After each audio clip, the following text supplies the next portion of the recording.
और इस बीच यूपी पुलिस के special DG law and order Prashant Kumar का बयान सामने आया है। एटीएस एजेंसियां अपना काम कर रही हैं। प्रशांत कुमार कह रहे हैं सीमा के डिपोर्ट पर एजेंसियां फैसला करेंगी तो विचार हो सकता है, लेकिन फैसला एजेंसियों को ही करना है। फिलहाल एटीएस पूछताछ कर रही है और इसके बाद कई सारे विकल्प हो सकते हैं। फिलहाल आपको बता दें कि यूपी पुलिस के स्पेशल डीजी ने यह बयान दिया है कि एजेंसियां अपना काम कर रही हैं, डिपोर्ट का फैसला वो लेंगी।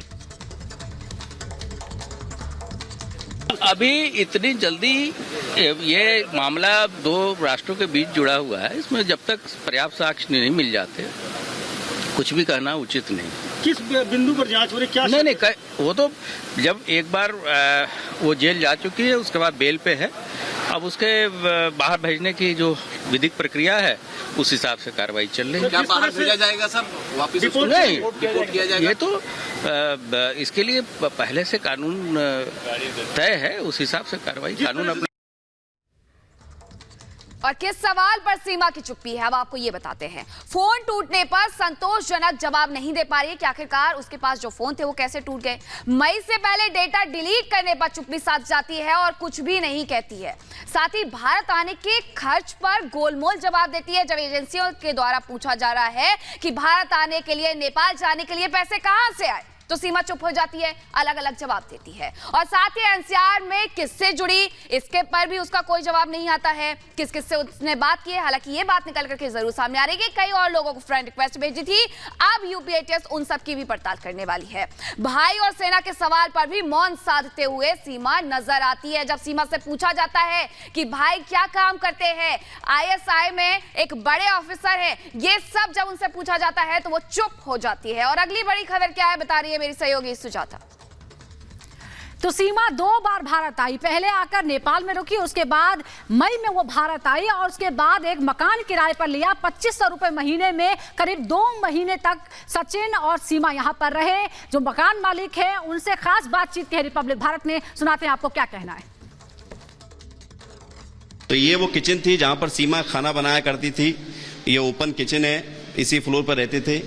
और आप एक बात और बताइए, चूंकि बड़ा मामला अब गंभीर हो गया है, इसको लेकर सवाल उठ रहे हैं कि सीमा पता नहीं जासूस तो नहीं है, ऐसी बातें निकलकर सामने आ रही है, एटीएस भी पूछताछ कर रही है। आपको कभी कोई शक हुआ सीमा की बातचीत में कि ये औरत जो है गड़बड़ है, ऐसा कुछ लगा आपको? ऐसा कुछ बताया ही नहीं। ऐसा कुछ नहीं लगा। अच्छा, कोई त्योहार पड़े होंगे इन दिनों, मई से लेकर जुलाई तक? जी ईद पड़ी, ये ईद पड़ी थी ना मनाइए। अच्छा, आपको पता चला था कि ये मुस्लिम है या पाकिस्तान से आई है, कब पता चला? जैसा पहना ऐसा ही पहनते थे जब। नहीं, मुस्लिम है, पाकिस्तान से आई है, ये किसी ने बताया आपको? ना, ये तो जब यहाँ से चली गई जब पता चली। उसके बाद पता चला मुस्लिम है, ये कब पता चला? ये 1 तारीख में। 1 तारीख में। देखिए, थोड़ी सी यहाँ पर स्थिति ये है कि ये वो कमरा है, जरा दिखाइए अजय, क्योंकि महत्वपूर्ण बात यह है कि इसी कमरे में सचिन, सीमा और उसके 4 बच्चे रहते थे। सामान था थोड़ा बहुत, एक एलईडी टीवी लगाई गई थी, 3 चारपाई थी जिस पे वो लोग सोते थे और इस किचन में खाना बनाया जाता था। आपको सारा खुलासा कब पता चला? 1 जुलाई को या उससे पहले कुछ लगा था? नहीं, 1 जुलाई को जैसे वो गए हैं, कंफर्म तो अगले सुबह को ही पता चला जब पेपर में आई थी। 2 जुलाई को? जी। तो जब आपको पता चल गया कि ऐसा कोई रहा तो उसके बाद क्या हुआ? हाँ, उसके बाद तो हमें फिर अच्छा नहीं लगा। हमने जो भी हमारे पास सबूत थे। क्या सबूत दिया आपने पुलिस को? हमने आधार कार्ड लड़के का, पैन कार्ड, उसका नंबर भी दिया था और बच्चों के फोटो भी दिए थे, उसका भी फोटो दिया था। अच्छा, वो फोटोग्राफ्स दिए थे आपको? जी।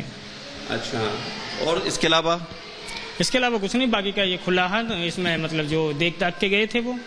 पुलिस क्या कह रही? पुलिस आई आपके पास, कुछ बात हुई?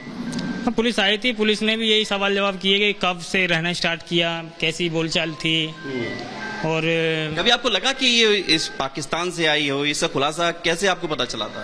तो बाद में पता चला। ये तो मैं बता तो रहा हूँ, जब पुलिस आई है उसके बाद थोड़ी सी हलचल सी हुई है। जब भी मेरे दिमाग में ये था कि ये जो है, जब भी ये नहीं था कि ये पाकिस्तान से हो सकती है, तब भी ये लग रहा था कि ये कहीं और से कहीं से लेके आया। मैं ये लग रहा था कि अब इसके ससुराल वालों ने इसके खिलाफ कोई रिपोर्ट लिखाई होगी। अच्छा, ऐसी कोई कहानी वो बताते थे ससुराल वाले परेशान करते हैं, या मैं जहाँ से आई हूँ वहाँ से भाग कर मायके वाले परेशान करते हैं? नहीं, ऐसा कुछ घर खाली क्यों किया था, इसके बारे में कुछ कारण बताया या आपने घर खाली करा लिया?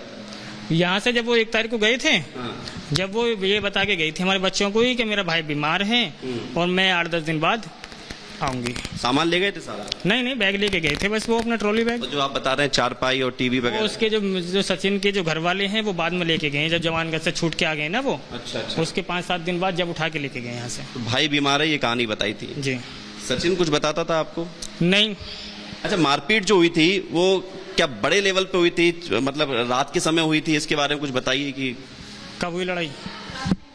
रात में हुई थी 9 बजे करीब। बहुत ज्यादा मारा था सचिन? नहीं, अच्छा, बस थप्पड़ मार। थप्पड़ वगैरह मारे थे, गाली गलौज वगैरह? हाँ, अच्छा, क्या बस बीड़ी पीने को लेकर या कुछ और वजह? बीड़ी के ऊपर ही। बीड़ी पीती थी? तो सीमा बीड़ी पीती थी, आपने पीते हुए देखा है सीमा को बीड़ी? मैंने तो देखा ही नहीं है। अच्छा।